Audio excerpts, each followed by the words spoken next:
Hi, I'm Marty Nemko. This is another of my short stories.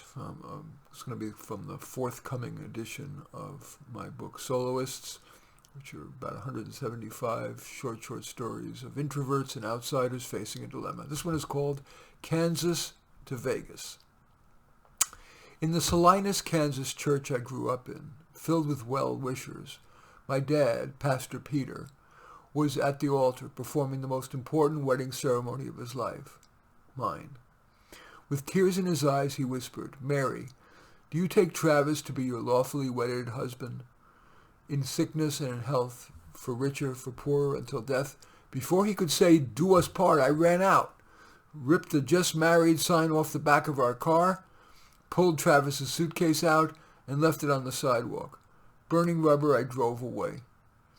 I had no idea where I was headed, but I knew I had to get out of ordinary Kansas life, especially out of daughter of preacher's life. I just got on the interstate and drove west. Except for pit stops, I drove straight through the Oklahoma Panhandle, North Texas, and into New Mexico, where I saw a sign that felt like a sign. Albuquerque 212, Phoenix 520, Las Vegas 777. 777? And because Vegas is the opposite of ordinary Kansas, I had found my destination. What was I going to do there? I have no skills. In Salinas, I was just a waitress. On arriving in Vegas, I knew I needed clothes and didn't want to run out of money, so my first stop was at a Salvation Army store. I was so nervous, so many things going through my mind, I forgot I was still in my wedding dress. But I realized that in a minute, as soon as people started staring and laughing at me. So I grabbed the first dress that it all called to me, of all things a gold sequin cocktail dress, short, too short, and a scoop neck. Lots of cleavage would show, too much.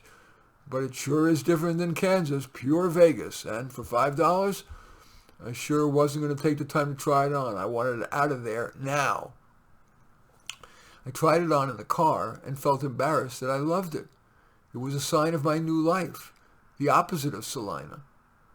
I didn't expect to have to be spending much of my own money on my honeymoon, so I checked into a cheap hotel in a neighborhood I called Dicey, perfect for Vegas.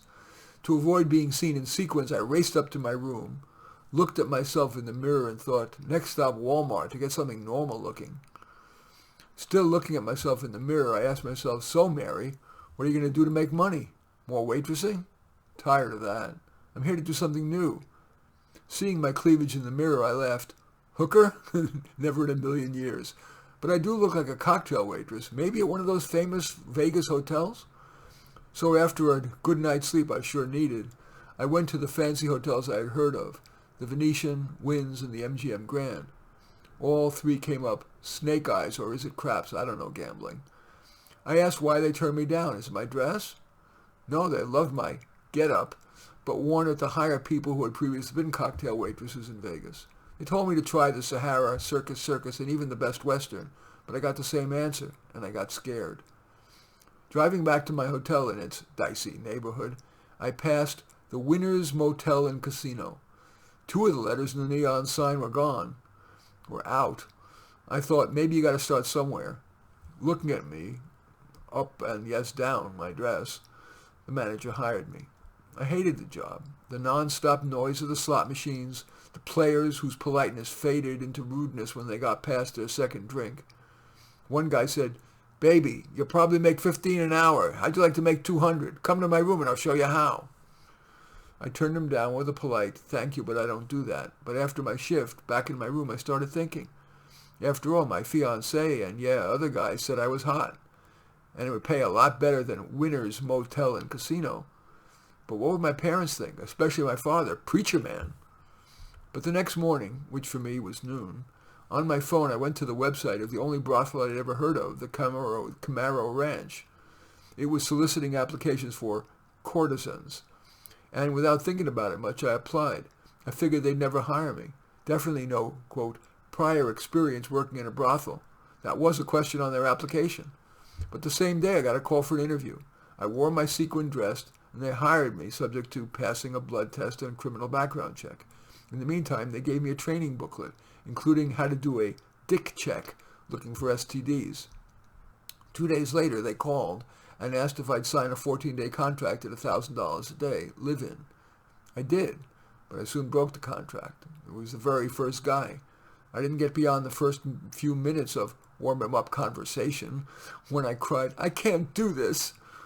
And just as I had at the altar, I ran out, into my car, and drove back to Salina. As soon as I came home, my parents cried, I cried, and of course I apologized. Next, I saw Travis and swore on a stack of Bibles that I'd never run away again, but he said, "I can't count on you, Mary. No." As I'm writing this, I'm back to waitressing, and I'm wondering if, like my fellow Kansan Dorothy in The Wizard of Oz, maybe there really is no place like home. Honestly, I'm not sure. In any case, that short story is called Kansas to Vegas. It is from the forthcoming edition of my book, Soloists. In any event I do, welcome your thumbs up and accept your thumbs down. I always look forward to your comments, and especially like it if you hit the share button below. Share on your social media so that my efforts can have broader impact. And I am flattered if you choose to subscribe to my channel. In any event, I do thank you for watching. I am Marty Nemko.